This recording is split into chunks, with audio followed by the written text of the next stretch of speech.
We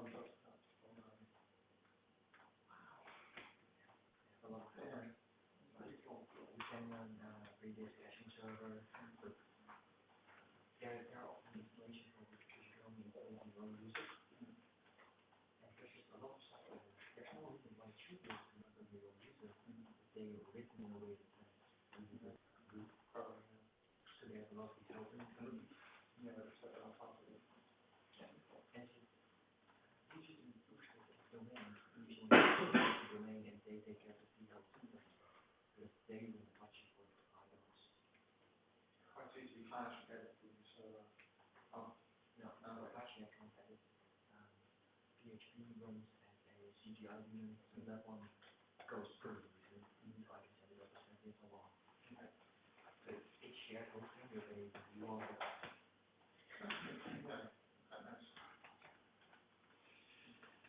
And it's say what you want. With first month free. You can just sign up, try it out. If you're happy with how your site runs, just like that.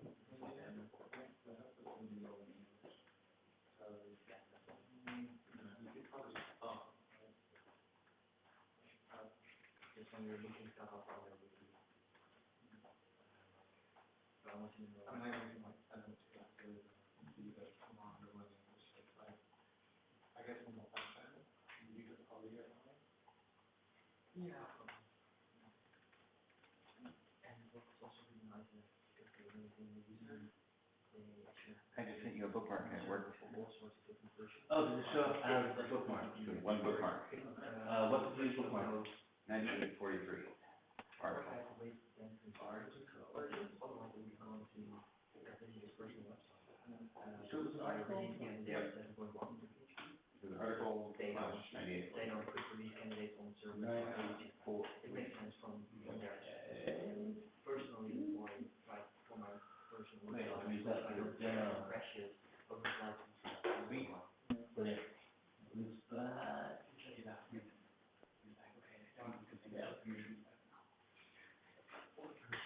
Perfect.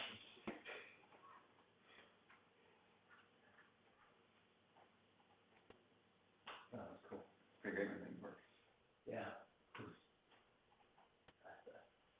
Couldn't really test it until some bookmarks. It worked then. Last minute.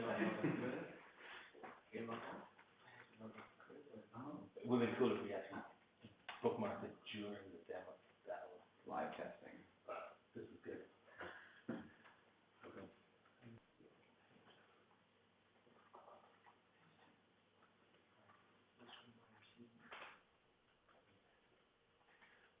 DNS? Everything goes perfect. All right. Can I take a look, calm and relax? Who's ready? Now who's ready to demo? Tantec, would you say you're ready to demo now? No. Well, yeah, everyone else seems like they're ready. Live stream is, Live stream is up, and are you going to take notes? Oh yes, I'll Excellent. both of us are. brilliant. Brilliant. Where's the microphone this time? So we can still talk. Okay. Because it's good for everyone to know that the sound is pretty low if you're not talking into the mic. Yeah, So so, try to just stand at the table there when you're talking. So yeah, even if you're not demoing on the screen, it still come up and, so yeah. Yeah, so who wants to go first? Who volunteers as tribute? All right. May I close this? Because it's better for. Oh, yeah, sure. Okay.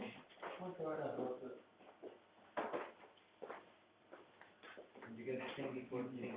Yeah. Kevin was authorized. This will be long.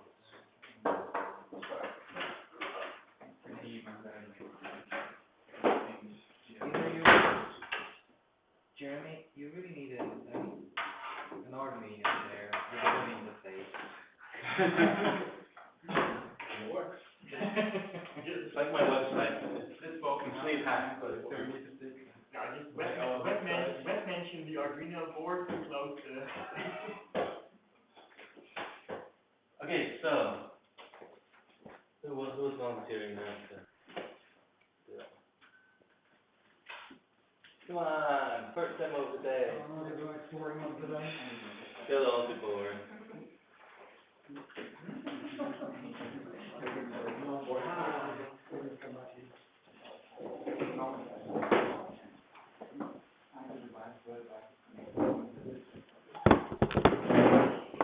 So, the goal was to get from Drupal 7 to Drupal 8, Oh, yes.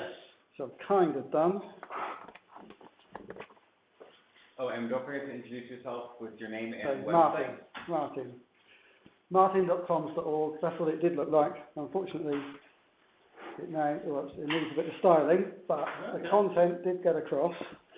And I have pulled my bookmarks from Pinboard, so I've got all my, including the one that we came up with yesterday. And the images came across, but I had to realign them.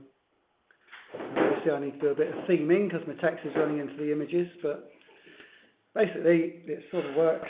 It needs styling and generally turning into something that people want to look at. Well, Up and running. but it did actually pull the content across, which I was... And is the pinboard thing new, getting the pin links on? No, I've done the previous one as well. Okay. It's, that was further down there. Well, it should have been there. Oh, perhaps it's not showing. Actually, maybe it was... I think the permissions must have been wrong on the old one. Yeah, they were there when I logged in. Yeah, so on the new one, the permissions are right, so you can actually see it, yeah. I was trying to get Twitter running, but I couldn't get the OAuth library to run on macOS. I'm trying to get it to run on Ubuntu. The OAuth part is definitely the biggest pain. Well, it was trying to get Pickle to install it into PHP, and it's some permissions issue. I can't fathom it. If it was WordPress, there's a keyring link plugin which handles most of the URL stuff for things. But Yeah, well, the Drupal module uses the Pickle OAuth module.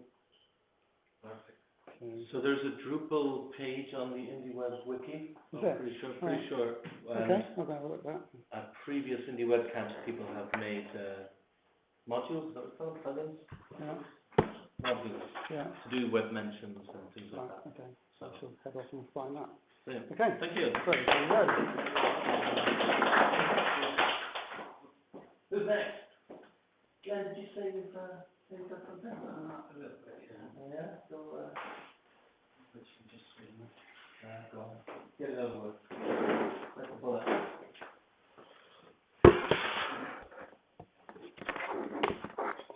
And once again, for the record, your name and your website. Okay, my name's Glenn Jones, and my website is glennjones.net. So I went to the session the other day when we were talking about service workers, and we had quite an interesting discussion about service workers. So I've done something a little bit abstract. I've just done a little bit of research work around what was discussed in the session to see if we could get it to work. What we were talking about was when you get, with service workers, at the beginning you can do a lot of different things for caching content type sites like documents. It really helps cache stuff. But as you get further and further along the line and try to do more sophisticated things, you bump up against this problem of Li-Fi, which is basically an issue when you don't have any connection to the internet, and it sort of forces you into a specific sort of single page app type architecture. So we talked about breaking up a HTML page into segments and loading those into caching. So I've got part of that working. Oh, I thought you were just going to outline it. No, so this is a local site running here. And one of the reasons I want to do this, it isn't just completely abstract. I have quite a lot of bits of code and I want to put them on my site. But I'm often programming on trains and things like that, so I need to have access to them in an offline way so that I can take my snippets of code. So this is this is a page and it's got a little bit of information about the input tag. And if I refresh it, what it'll do is it'll just bring up the JavaScript. And I'll need probably to bang that up inside so you can see it a bit. So it's actually running as a service worker. I go to the point where there it is. Okay, so it's running as a service worker. It's caching the main part of the page. What you're actually looking at here is JavaScript that's running inside the page. So you can see it's like, this is the header of the page here. What I didn't realise was you can actually access the caches from directly within the document, rather than being in a special JS file. This is going windows.caches, gives you direct access to the caches from within a web page. So that's what I'm doing. And I've actually I've sent a request to the same page endpoint. One version has a special header in it which just says give me the furniture, and that gives me the whole of the background bit. And then I find another header in it that says give me the content, and as you can see in the text, it just gives me the content piece there. So I'm actually then combining them, but using caches to store both of the elements of it. So you store this snippet as an HTML file in the cache. In the cache, yeah. And I could store multiples of them, and then have the furniture all separate. The reason for doing something like this is that it would mean that you could be very efficient with your cache and use only the bits that change on a page rather than storing the whole thing. So I'd be able to store a lot more of these pages and actually build them up. The method that I'm using at the moment is the one where you have to browse to the page, and then it caches it as you browse, and then builds up a structure of the site, which I thought would be quite good. Can you show me where you're assembling? So you're seriously document. Okay, so but. So this is in the page. The documents are gathered by some element in HTML. Yeah. What we've received from You have to actually construct your own Yeah. request. So you make your own request. So I'm just taking the URL, adding a specific header. The header here, you can off the page, but basically gives it a very special header, so that I can just request those. And then it does a match on the cache to see if you can find it. You clone it. And I clone it, and then I get the text out of it. And this is the actual text as it comes back out, and then you just inject it into the page. So when you say document here, it's a document of It's the DOM of the page. which you got out of the cache. No, this document here is the actual DOM of the document, of the Yeah, main one, right. because I'm actually operating within the web page itself and calling into the cache. Yes, this JavaScript is in the. This isn't in your service. No, this is directly in the web page itself. You can access the cache from within the web page. I didn't realise you could do that. Windows.cache gives you access to the caches. So you're using Service Worker to put things in the cache, but you're not using Service Worker to Pull it out. I'm pulling it out within a piece of JavaScript within the page. But yes, because you can access it, you can actually dump them, pull from and put into if you want to, from within the web context, and then inject it into the thing. So the reason for doing that is then I don't have to do the post messaging across the boundary.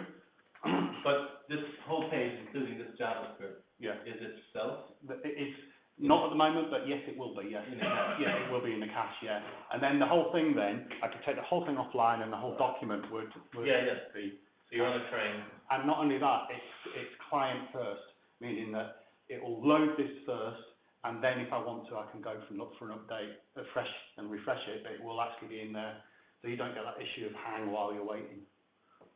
So it should load in a few milliseconds, basically. Okay.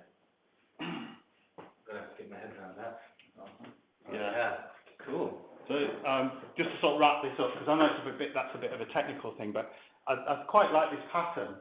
But I think on the back end of the server, I've had to make the back end of the server produce a furniture page, a version of the page as furniture, and a version of it as content, so I can glue them back together again. So I was thinking actually what might be nicer to do, because people have static pages, is I think possibly I could build a JavaScript file that you could load, where you just say, this DOM element is content, and this DOM element is content, this DOM element is content. And I could then automatically generate it all for you. And do it that way. I think that'd be a really interesting piece of stuff to do. Like the main element or something. Yeah, you could say, get me the part that is a div with the ID title, which is basically your H1 tag or something like that with it, and this is the main content area, and these are the bits that are content on this page. And then it would build it could then automatically build you the furniture version and the non-furniture version and cache them without you having to do server-side work. Okay, I'm going to stop there. Brilliant. Write that up. We'll try. That's good stuff. All right.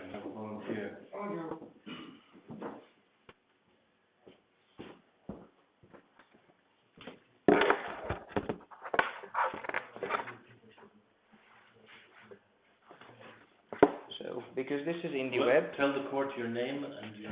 Oh yeah, okay. Name is still Peter and petermolnar.net. Now, because this is IndieWeb, I do not have anything web related in this case. There's a short background story. I used Thunderbird as my first RSS reader, and then I ended up with RSS2 email, and then I realized it can't parse MF2s. So I built an RSS and MF2 reader into WordPress, which was a horrible idea, but it was running, and then I exported it as a PHP, and then I got fed enough to do it in Python. And then I realized that what I could also do is that when I get the content, I could follow the links and get the real content if it's only a summary, or already get the real content, and extract all the URLs there and ping them, or web mention them, or whatever I want to do with them. So in this case, I do not have to trigger anything, I don't have to call anything, and this would work with static sites, this would work practically with anything with links on them. So this is how it looks at the moment, and if I run it, it's only going to pull my own site /category/note, which contains the responses I have, and this is what happens.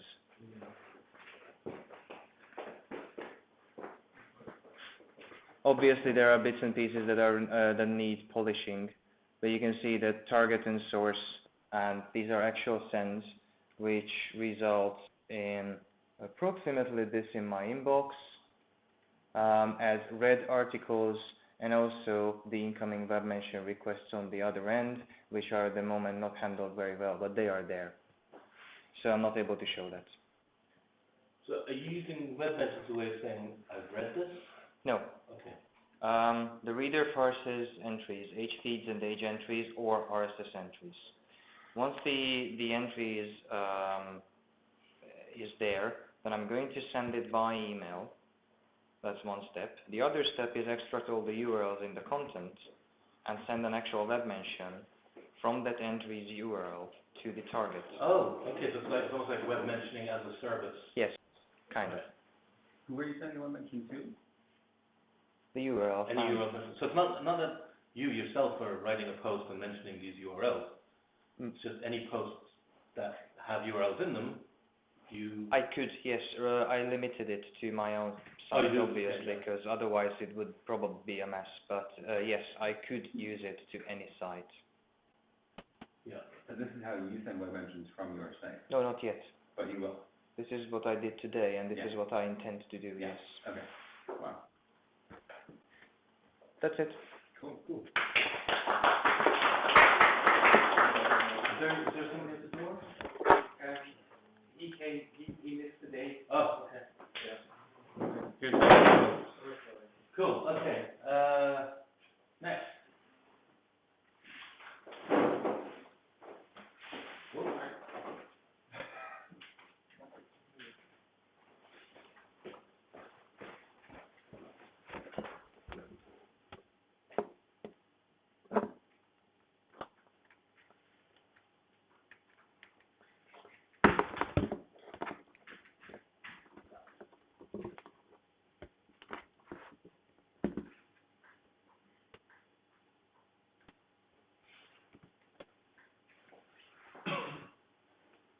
Okay, yeah. I'm Sven, thinknabel.de.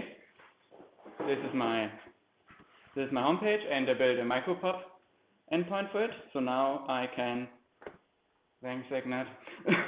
So now I can log into Quill, do the in the instance,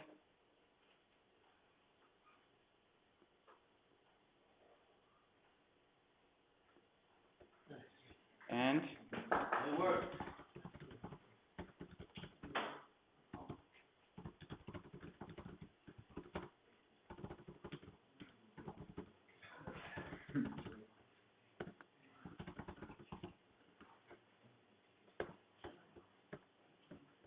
I can click post, and I have a new post, and it's on the homepage.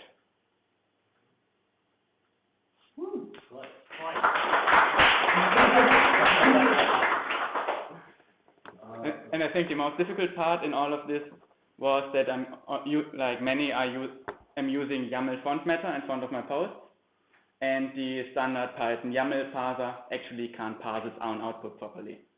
So I used the same library to write the font matter and then try to load it again, and it failed. Awesome. Who wants to go next? I go next? I can't go and prevent sitting down to transcribe what I'm saying.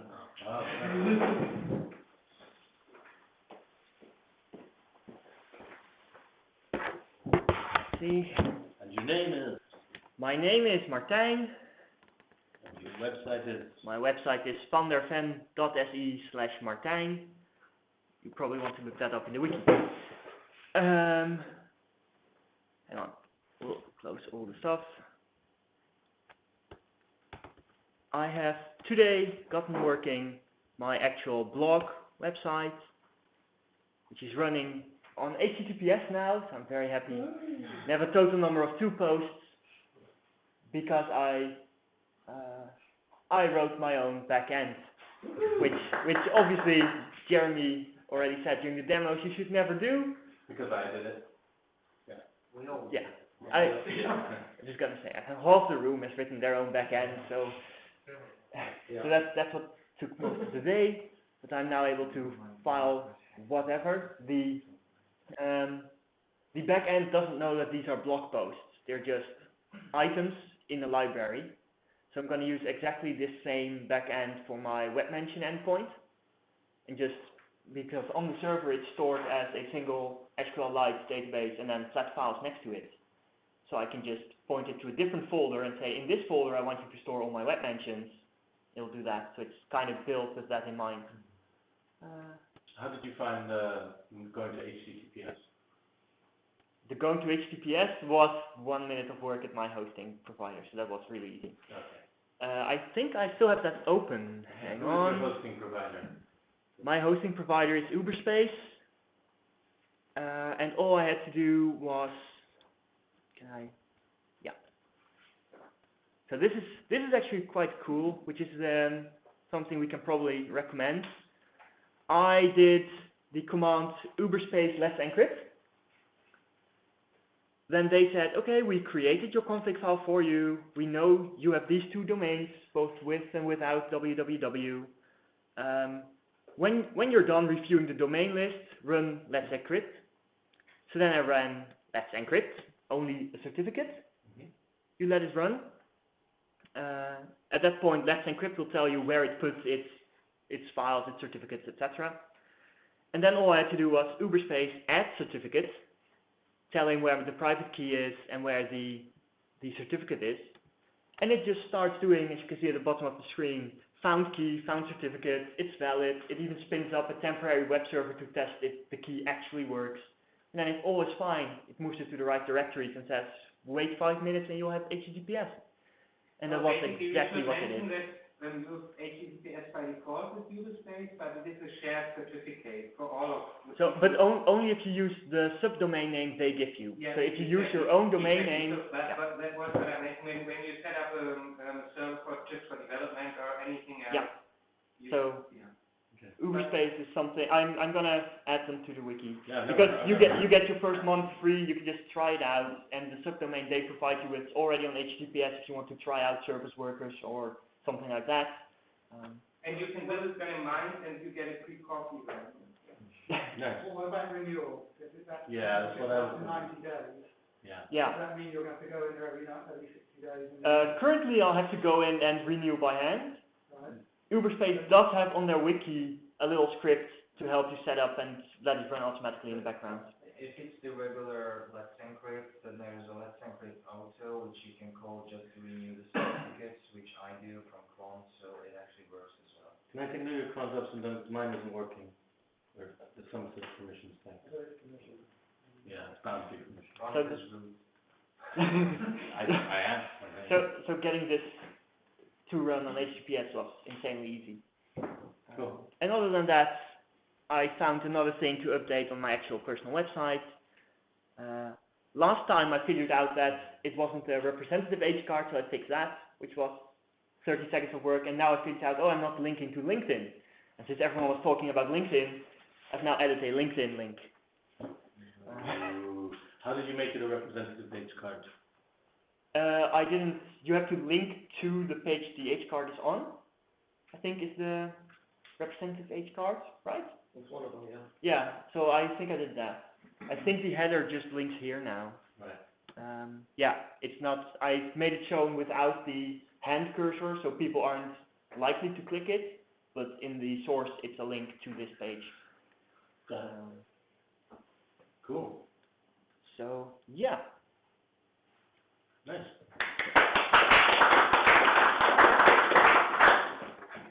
LinkedIn was my cue. LinkedIn was your cue. Yeah.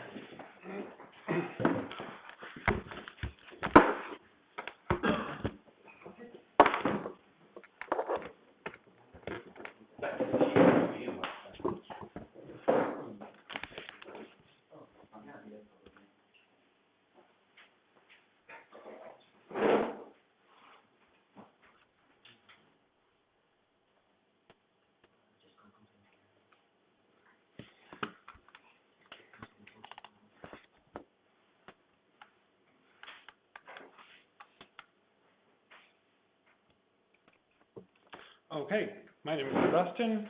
My website is sebastiangregor.net. And what I started my day with before going to what I initially planned to do today, I spent quite a bit of time on trying to get Posse to work to LinkedIn, as following up on our yesterday's discussion. And as you can see at the end of this blog post on my blog, there is now a little syndication link that I have shared this on LinkedIn, which then looks like this. So this is now straight using the LinkedIn API. Most of my time actually went into figuring out OR2 and how to get that to work, especially like retrieving that token that you need without having the interface thingy, but that worked out. And then otherwise I updated my own WordPress plugin, which I wrote a while ago, and which turned out to be rather modular. So on the editor side, let's see, yeah, the way this looks is over here. It's this little box that shows up, and for this post, it tells me that I've already syndicated it to these two services, and then there's a link to the recording site.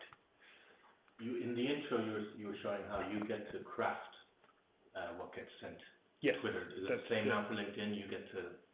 Exactly. This is the next step of my little demo here. So this is a blank blog post. I just gave it a title and I added a featured image just to showcase the whole workflow. And so the way it works, I decide here I want to syndicate this to Twitter, and it basically gives me a final text to blog. So if this is what I want to tweet, there's no need to intervene here. I could include a post thumbnail if I wanted to with a tweet. So I marked up all my blog posts anyways with all the open graphs, so that it posts the picture nowadays by itself. And then here on LinkedIn, it works exactly the same way. And then I also updated this to have my text counter here to 700. There is a way on the LinkedIn API to also post a picture separately, but I don't see a need for that for myself at this point. So I just went with the default way. Let's work with the API. And then the way my plugin works is that always these changes you do over here, they become active once you press publish, and then you get a little like confirmation or error message on the top. This is a synchronous post, right? So when you press post, you also do the syndication as well. Yes, exactly. So I get an instant error message at this point as well. And then this is the settings page of my little plugin where I have all the secret. No, I edited these. They are not the real ones. Yes. So, and basically this can be extended. My plugin could be extended to have several Twitter channels, or apparently the LinkedIn API also offers the possibility to post messages to your company stream or to groups there. I didn't dive into that because that's nothing I need at this point. So the API is pretty similar In the end, the API itself is really simple, and I found a little ready-made library which, once you get it to work, it's easy. The authentication thing, at least from me, was the That's probably the same as with Twitter, right? You have to go through this whole dance of 4 secret things. Yeah. And with Flickr, it's the same. Like, how do you get hold of that string which you normally only get through the browser when you authenticate? But then I started to do a little bit of work in the afternoon on the bookmarking stuff. I didn't get quite as far as I had hoped because I spent quite a bit of time on thinking and designing and thinking what is my problem. One thing I did is that I do have now highlighted the published posts, so I can see when I go to my private bookmarking list over here what is already published. One thing I wanted to do is also that I have somehow highlighted the ones that I have already tagged that I want to publish them or turn them into a blog post, but that's still work in progress. And in relation to this, I also installed this Wallerback application just to try it out that we talked about yesterday. The install itself was actually super smooth, even on shared hosting, it was no problem. And you put it on a subdomain? Yes, it's in a subdomain on my server, and then there's actually a really valuable blog post I found there about how to secure this, because by default, if you install Wallerback, it's designed so that anybody can sign up to, like, so once you put up an installation, anybody can. So there's a few tricks how to. You just block the URL through htaccess. That's it's still work in progress, this software, but other than that, what it does, it doesn't what I thought. I thought it would kind of like archive the whole like layout and everything, but what it does actually is that it pulls just the content of the readability. Yeah, and I think this, before I would take this into production use, I would rather start to play around a bit how well it performs and whether it serves my needs. So what I'm planning to do now is that I will have the API, I will embed this into my bookmarking flow so that it automatically does a bookmark also in here, and then after a few weeks I will evaluate and see whether it has any value for me. But other than that, it runs nicely, and I kind of like the way it's designed, so looks promising.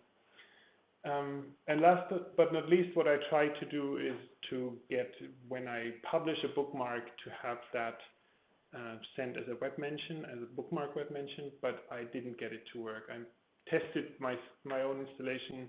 My WordPress web mention plugin does send web mentions when it's a normal blog post, but once I go to my custom post type, which is the bookmarks, for some reason it is never sent, but I ran out of time to debug this, so this stays on the agenda. Yeah, but it was a pretty interesting.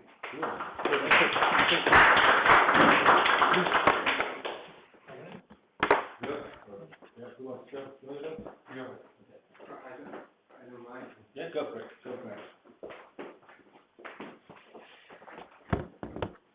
Your name? Yeah, my name is Sebastian Lasse. And your specialized domain? My domain is sebastianlasse.de, but it is still 17 years old. Shame on me. Cool. So. Good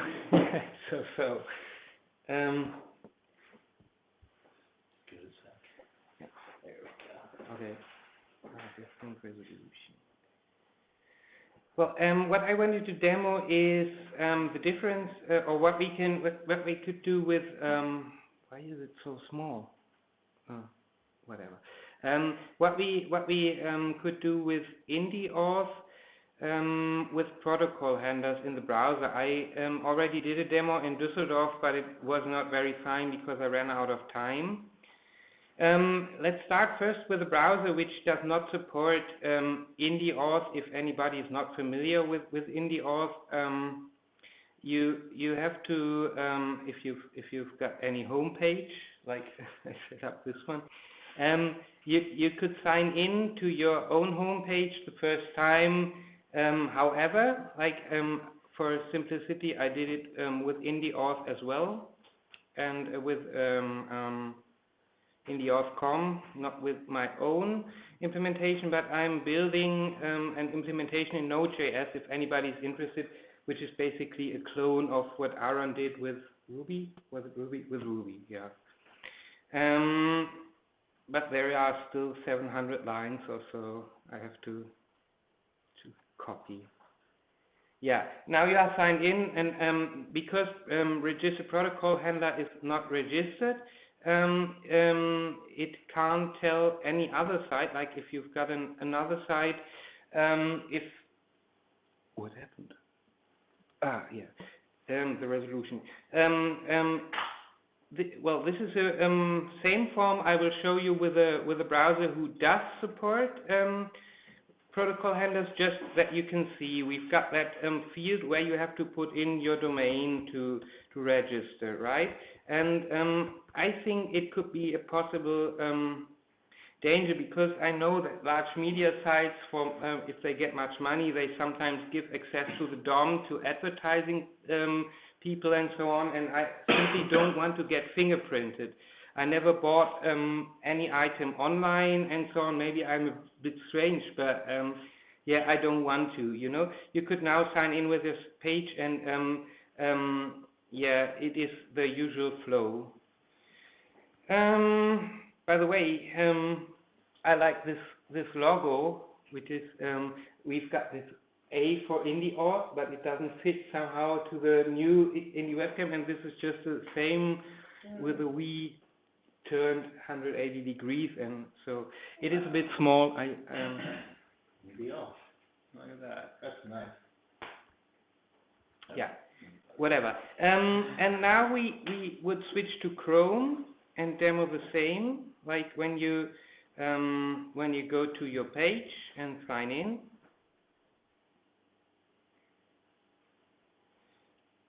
It is doing the same for the IndieOS part, but when you logged into your domain, actually, it is checking if the protocol handler is installed. That was what Safari also did, and it works just like well, I show you if I register it now. I made different UIs for Chrome and for Firefox, because in Chrome it is a bit invisible for the user, because it's just this small item you have to click. Now, if you click it, Chrome will ask you if you want to open all web indie links by your actual domain you are logged into. I say allow, ready, and now the protocol handler is registered. Unfortunately, we can't check at this moment. We would have to do another window onload. Basically, the specification for register protocol handler says that it has 3 parts: register protocol handler, the question is protocol handler registered, and unregistered. But the question and the unregistered is not implemented by any browser. So what we can do is to use the native iframe onload event. We don't have access to the DOM of the iframe, but we have access to the onload event. And if the onload event fires with the protocol, we can be sure that the protocol is installed in the browser. What we cannot do is to figure out if it's not installed. Then we have to set a timeout for, I don't know, 2 seconds, and if the iframe did not load anything, we can be sure, you know, that we can't be sure that it is not installed, because maybe it took 8 minutes or so, I don't know. But you see that it is registered now, and now comes the interesting part. If I go to any domain offering IndieOS, which we just saw, you have seen this input field for 1 second, and that was just the time until the iframe loaded the protocol and was sure that IndieOS is registered, what it says here.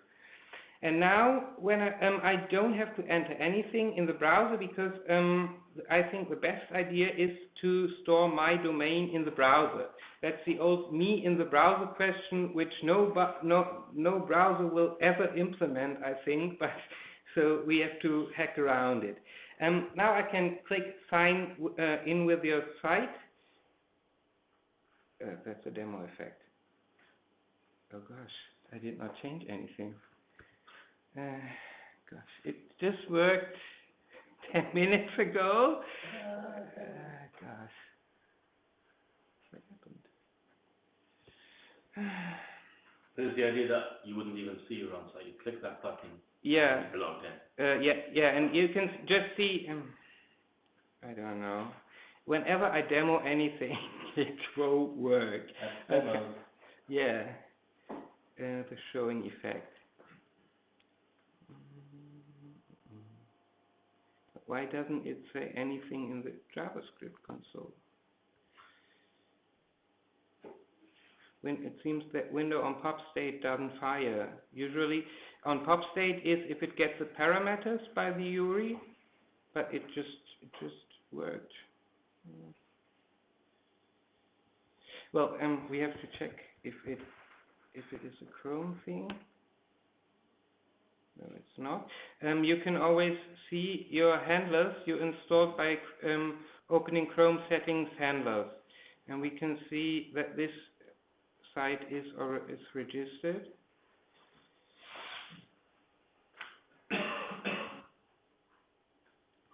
No, I've got no idea. Okay. Sorry. Yeah, it doesn't submit the client ID. It just got why? Anyway, I'll try it out. Just a second. Client ID.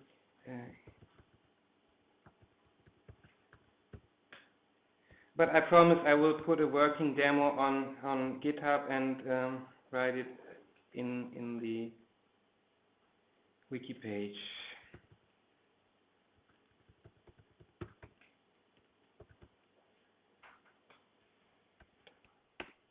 Now it works. Yeah, it just didn't submit the parameters for whatever reason. It must be an error in the code then. However, I just click the button on the page who offers IndieAuth, and my page detects that I came from the protocol and asks me now, did you want to log into Indie uberspace.de? Because if I don't have this check visible in the UI, of course everybody could just try to log me in, and yeah, so this is very important. And if I click yes now, I forgot the HTTP part, I think, but then it would maybe, no, it wouldn't. Yeah, it would log me in. Yeah. Okay. Sorry. Trash demo. No. I think we got it. That's cool. Okay. Well, now I've got no redirect. You Right, got you said equal when. one. Yeah, you got it. Hopefully. Yeah, So- yeah, brilliant. Okay.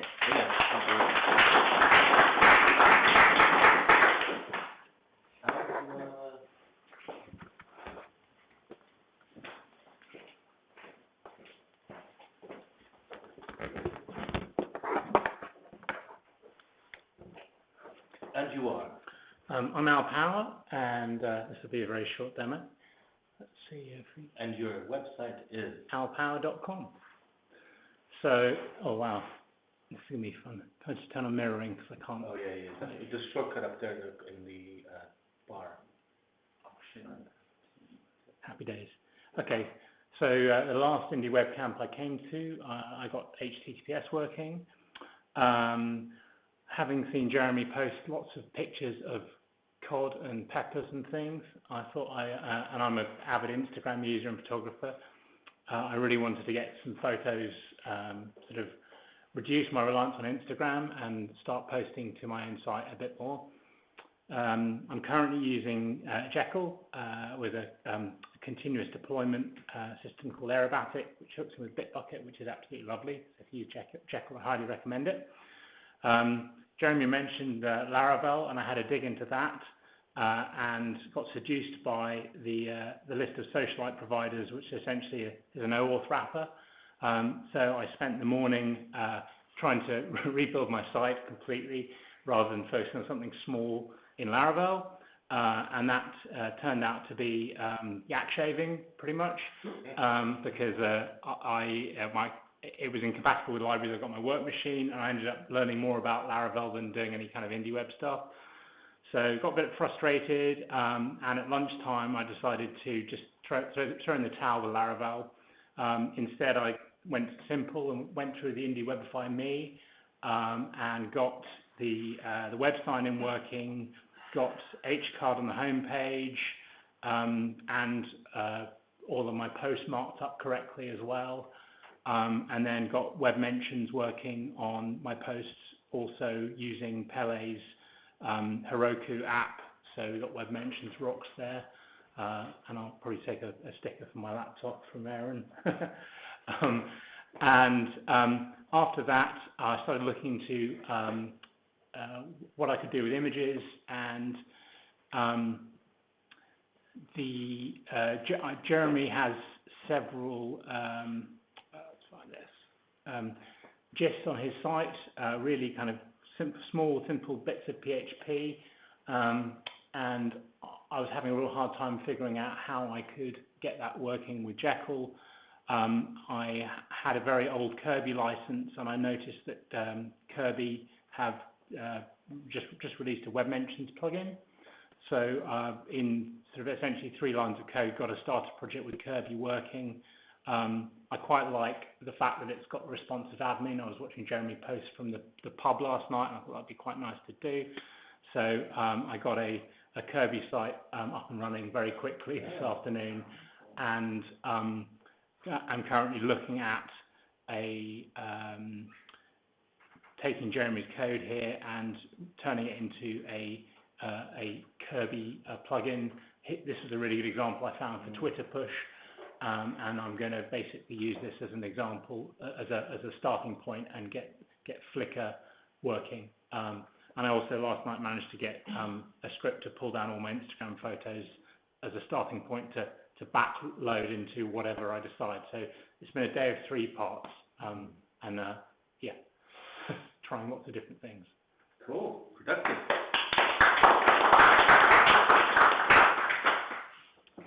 Shall I? My name is Jeremy Keith. My URL is adactio.com, and yesterday there were so many great discussions. I got a lot of ideas. So towards the end of the day, I was jotting down things I might do today, and then I started to sort of rearrange them as the day went on. This is what I sort of came to this weekend thinking I would do, which is begin to generate static files for my site, which is currently all database driven. But in the end, I actually, because you know that trick of do a simple thing, so then you've at least got something to demo, and then try and tackle something more complicated. I actually ended up doing more like a bunch of relatively simple things, but they work, so I'm pretty pleased with that. So I got 4 things out of my list on. So first, did I ping archive.org when I linked to something? So here earlier I linked to a blog post by Remy. This is the blog post, that's the URL. And then if you look on archive.org to see if that URL has ever been backed up, then it will tell you that yes, it has. And the first time was today. And that was me pinging that endpoint. So it's super simple. It's a curl request to an endpoint. So I've already got my bookmarking set up that when I bookmark, send that URL a web mention, just in case, you never know, it might be receiving web mentions. And then this is just one more thing to do at that point. Ping archive.org, let them know, like, please back this up.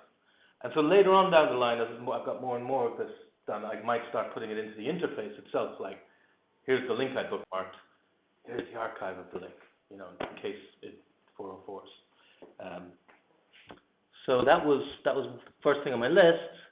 And then another small thing was, it came up yesterday, you know, types of web mentions. So one of them is bookmark of. And so I just added a bit in my code to check, be more specific when a web mention comes in, and check, you know, is it a like, is it a retweet? I already had those kind of things coming in. Yeah, repost or like. And added one more, which was, is it a bookmark?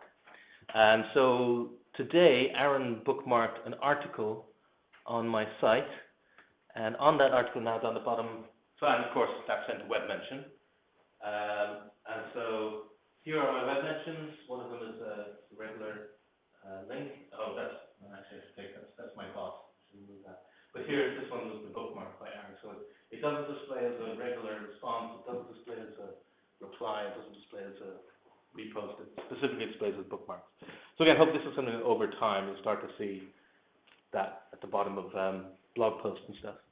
Jeremy, yep. do you mark up your own link posts as bookmarks? My own link, you mean? So you have your feed with links. Yeah, so here's Are those bookmarks? Yes, I think so. Let me, well, That's part of my demo. Oh. Like, are you using bookmark off or something? I believe so. Let's look in the source. Yeah, bookmark off. Oh. It's also still got really old, what's the old micro format? Xbox, I think.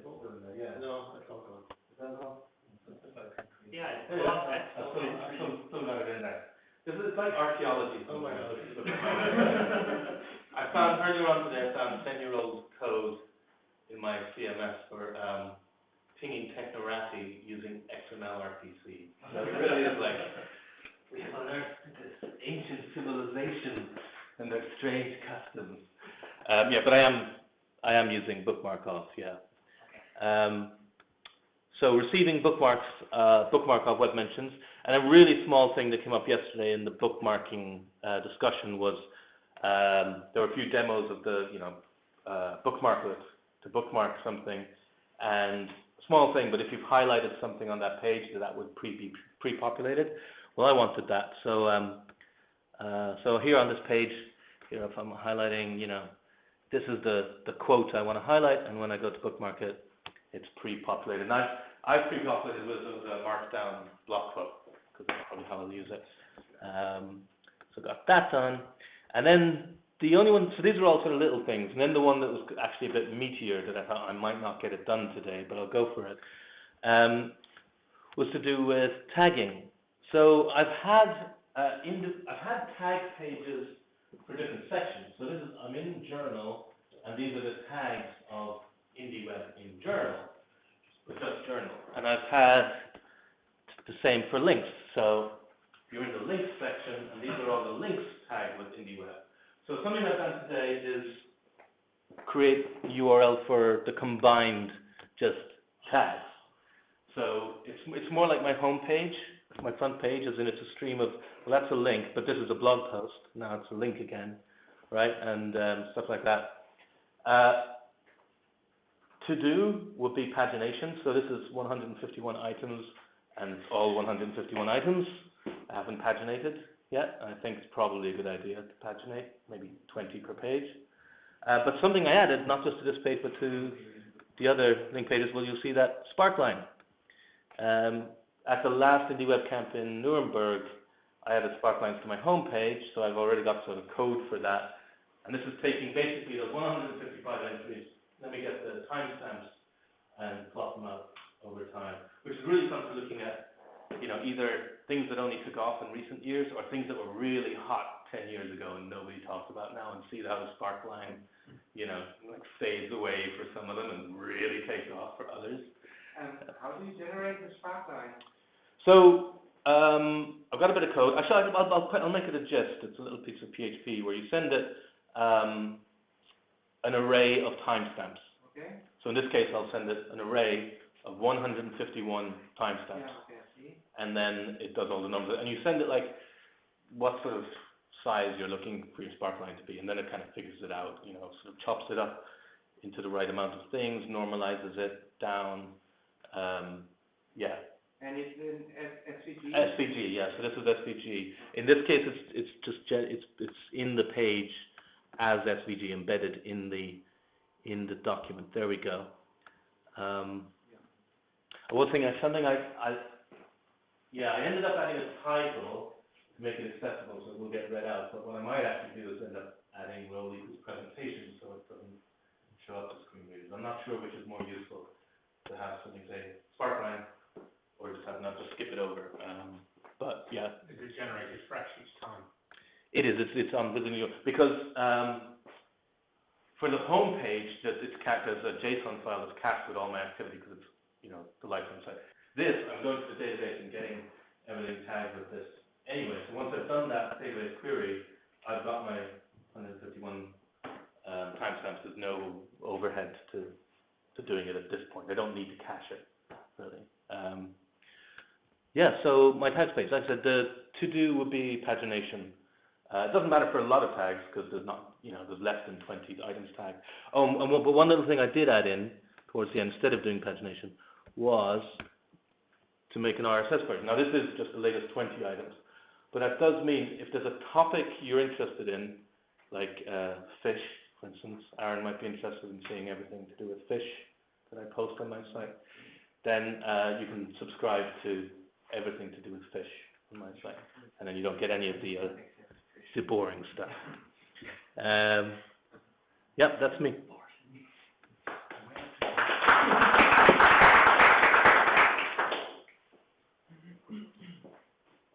Who else?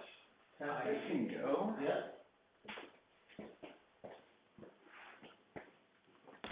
Let me just already a Pac-Man wiki page if you just add a link. Yeah, because it's right now just a content button on code.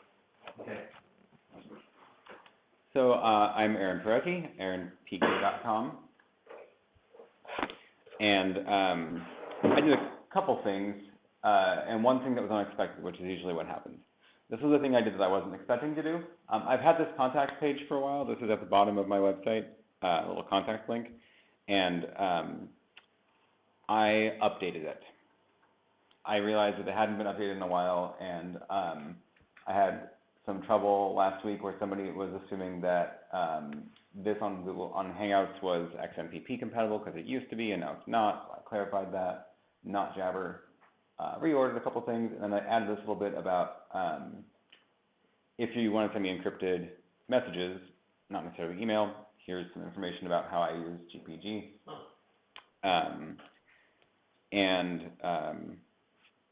Of course, my favorite feature of this page is that it tells people what time it is for me, wherever I am. Very good information. So that was the thing I did that was not expected. What I had originally set out to do this morning was to display bookmark posts because I realized I had been storing them. So it was a very small amount of code, luckily, to update this. But now you'll notice that in the list of 16 likes, 8 reposts, there is now 1 bookmark. And notice this post is from 2013. That's how long it's been since that has been sitting in my database, waiting to be displayed. And here is a lovely face of Jeremy having bookmarked my post. I bookmarked your batch from 2013. So that was good. I got that done. And then that just left the larger project of writing up a spec version of our private web engine discussion from yesterday. And I am happy to say that that is actually complete. Finished it just in the nick of time. So I would love for everybody who's interested to read this and give feedback on it. I have a little summary section that describes conceptually what's going on. Essentially, the way that the private web engine works is it's an exchange before normal web engine processing. So you first do this little negotiation of, hey, this is a private mention, you might need a token, or you're going to need a token to access it. Here's the thing you can use to get a token. And then after this spec ends, you just do normal web engine processing. I made this little diagram showing the back and forths involved. There's only one new thing in this flow, which is the place to get a token. The other things were already there in normal web engine processing, so this is a hopefully very minimal addition to be able to do this token exchange. And this step 2 is the sender sending the private web engine, which essentially is how the receiver knows it's private. There is this is the spec version where this is written, both parties are written interleaved as here's what happens in order. So I'm not going to go through that, but you can read that, and this is exactly what has to happen in order. And then down below, I wrote 2 separate guides. One is, and these are more like guides rather than spec. This is a guide for if you are trying to send a private web engine, here's what you need to do. And now this is not necessarily in the order of what happens, but it's the order in what you need to do, of what you need to do. First, you need to create a page that has access control. And here's how you respond to that. Here's when you send the web mention, do this additional stuff. And then you're going to need to generate an access token in response to the request for an access token. So those are basically 3 things you need to do to send a private web mention. And that's all the additional work you have to do. Now, to receive a private web mention, it's a totally different set of things you need to do. You need to recognize that the request is for a private mention, go find the token endpoint and get an access token, and then fetch the URL with that access token. There is this IndieWeb examples section, and it is empty. And I hope that it is not empty for very long. I would love to implement this myself soon, and hopefully somebody else. I also am including a design considerations section documenting some of the decisions that went into the spec and some questions that came up in the IRC channel already. I have answered those. So if you have a question, feel free to ask an IRC or just make a new header on this page and I'll answer it. And yeah, I'm looking forward to actually testing this out, but I'm pretty happy about it. Yeah, great. Okay. That's what I did. Very productive. Yeah. Very cool.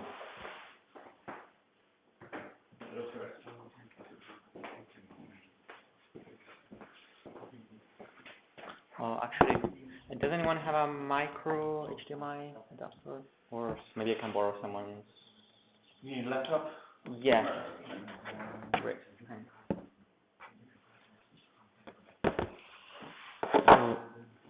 I already have some thoughts.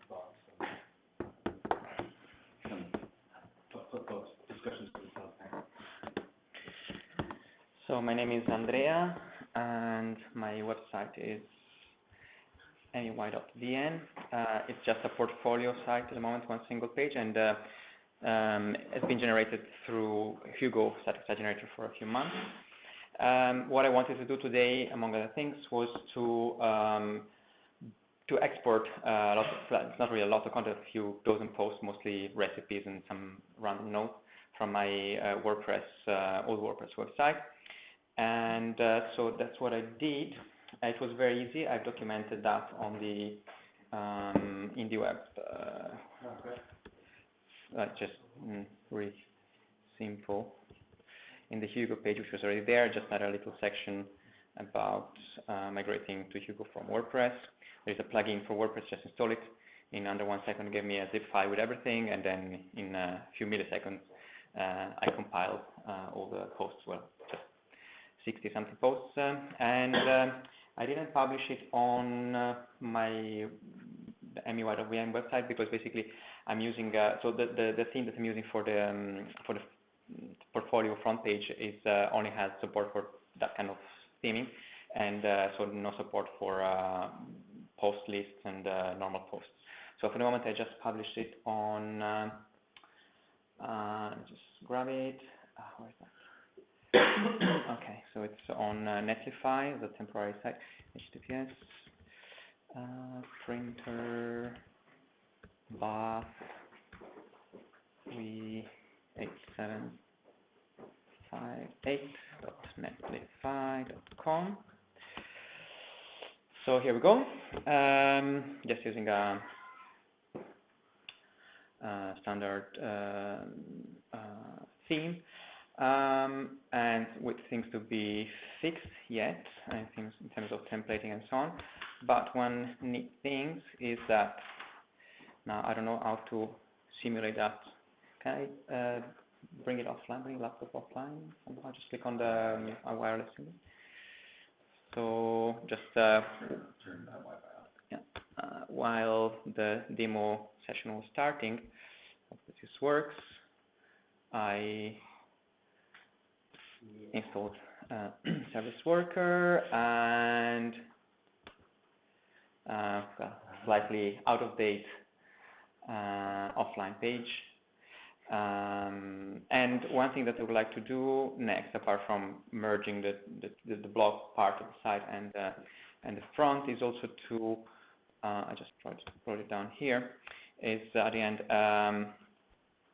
is to generate the server worker JavaScript file through a template in Hugo, so that basically I can get a list of posts. Maybe I can tag some of them only with a service like make available offline, yes, so that and then increment the version string in the service worker, so that I don't have to touch the list of resources manually, and maybe that can become kind of a Hugo plugin.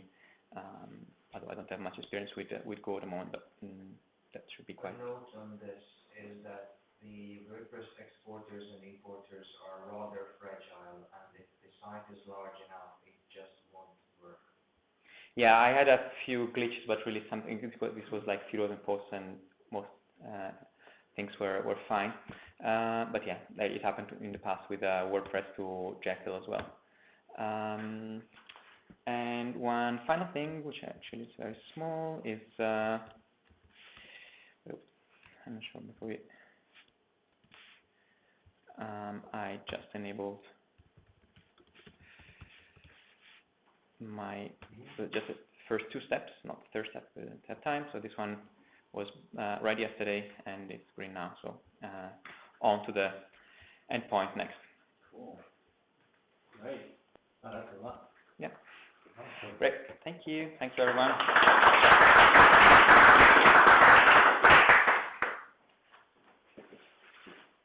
Anyone who left?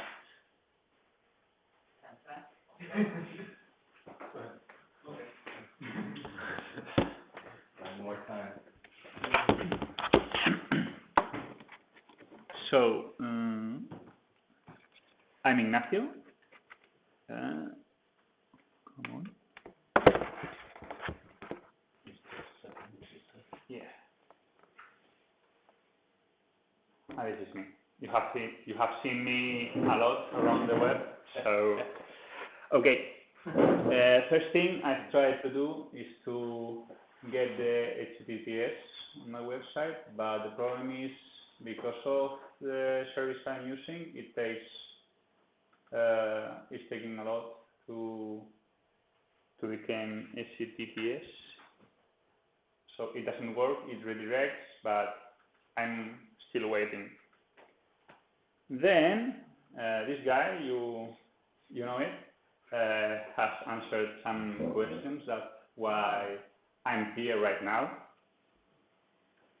And because my website has some tags, I've been implemented this today. Oh, nice. I need to refactor and to restructure the CSS because it's not okay for me. So that's the things and remove some tags and blah blah blah. So that's what I've done today. Nice. Cool. Is it a custom system or are you running on some schema? No, it's regular. Cool. So it'll be 24 hours for the DNS? Yeah, more or less. So tomorrow should be. Yeah.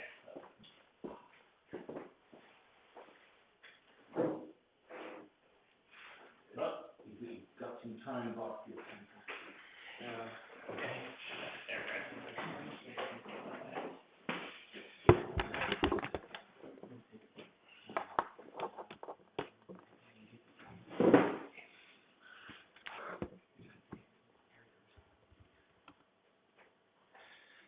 So my name is Eric, and my website is skin.uk.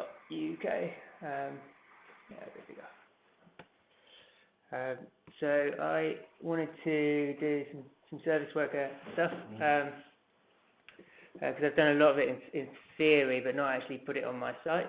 So the first thing I did was to get an HTTPS certificate and install that. And that was more or less fine, except it came with the provider gave me like an intermediate certificate, which I forgot to put on, and then it sort of worked the first time in one browser, but not on the Android phone. So that was worth checking. And then I just did a really sort of Hello World service worker, just to see whether it was running, which is up there. And I hit refresh on the page, and I got Hello World. And then I tried to get rid of it, and I thought that's actually maybe not the cleverest thing to do. One of the hard problems in computer science. Yeah. Because I thought the only way to get rid of that now is to go into the dev tools and kind of unregister the service worker. So thankfully I haven't deployed that. But it got me thinking that kind of I could easily make a mistake like that, and that by serving up the file, you've potentially got the thing of kind of sending this out there that you then have no control over. So I then had to go through the config on my web server and check that the cache control headers are right, because I think sometimes we get into the habit of just hitting shift and refresh, but it's just a good sort of housekeeping exercise to say whenever I'm serving up something, how long should someone treat it as good for? So this is just, for now, I'll just set it for a minute so that it's, so if I do anything stupid, then it's not going to be the end of the world. That's a good tip. So yeah, that was kind of sort of my takeaway. All I've got working so far is the 2 CSS files that are being cached on install, and then when the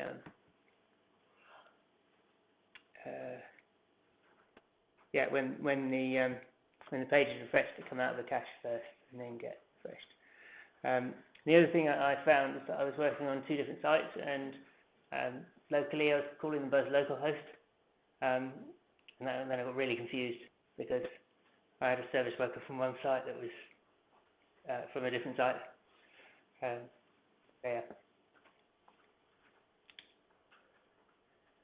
That's great. All right. Thanks.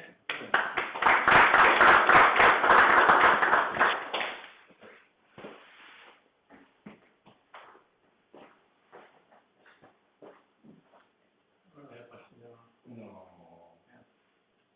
Do you want to talk through what you were working on?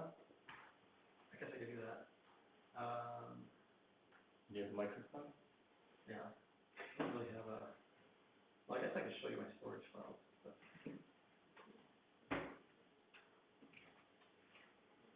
I'm actually not in a good state to demo, but I can just demo on the web. I can put it on someone else's laptop.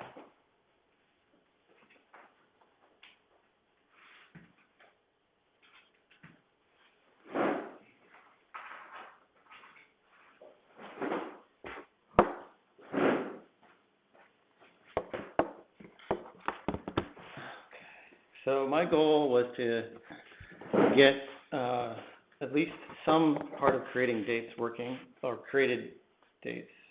And so if you look at my website, you won't see any differences, which is good because it means that I haven't broken anything with all the code that I just changed. Always a good first step.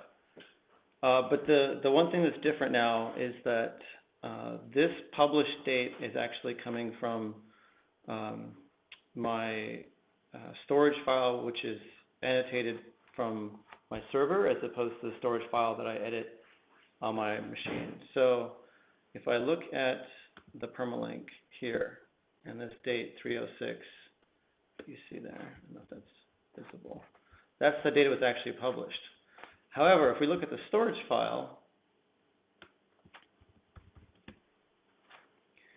and this doesn't show much in this form, but if we view source and go get the first H entry, which is, these are all commented out. There we go. you will see that the only thing in here in this entire H entry is the created time, which was 3:03.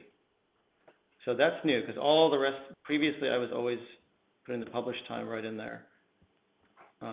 But now, the version that, the other thing that's not here is like all the syndicated copies, like tweets and all that. But my publishing UI adds all that to a copy of this file. And what I was in the middle of getting working is having it also add the published date. So this is just manually added here. But if we once again look for, actually maybe just looking for published. Nope, it has to go past all those guys. Okay. Yeah, so here, this is the copy that's been annotated. It's got the published date. And essentially I added that just manually, or rather that was there from before. And that's where it's getting the published date when it displays it, not from that first storage file. So that's what I got working. The other difference, I'll just point it out since we're in this file, is that it also adds the syndication permalink. When I use my UI to actually publish my notes, it does it calls the Twitter's API, gets back the tweet ID, constructs a use syndication link, and puts that in there. And that's what's displayed, let's see, here for that. That's also what it uses for the like link, because you need the tweet ID to put that in there.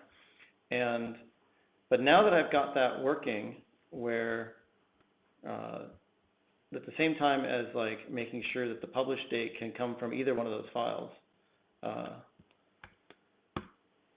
So this is actually now loading both files. Another UI piece that I was working on 2 years ago that I didn't get completed, but now I can, is adding those like buttons directly in this view.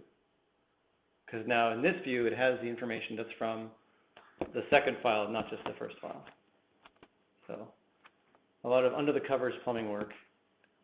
No change in UI yet. All right. But close.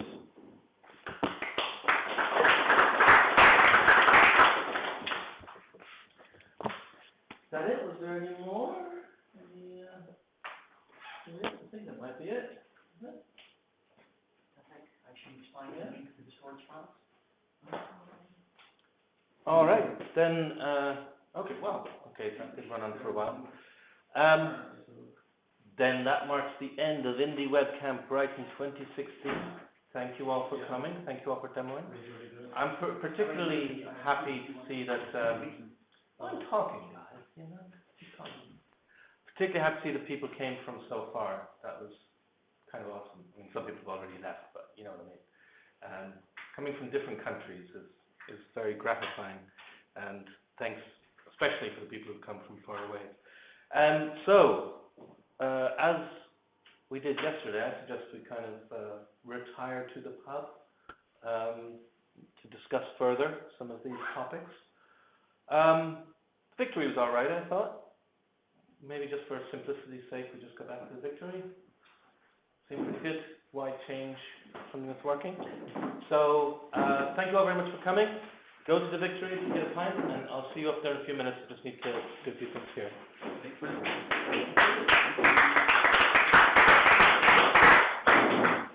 Anybody else taking the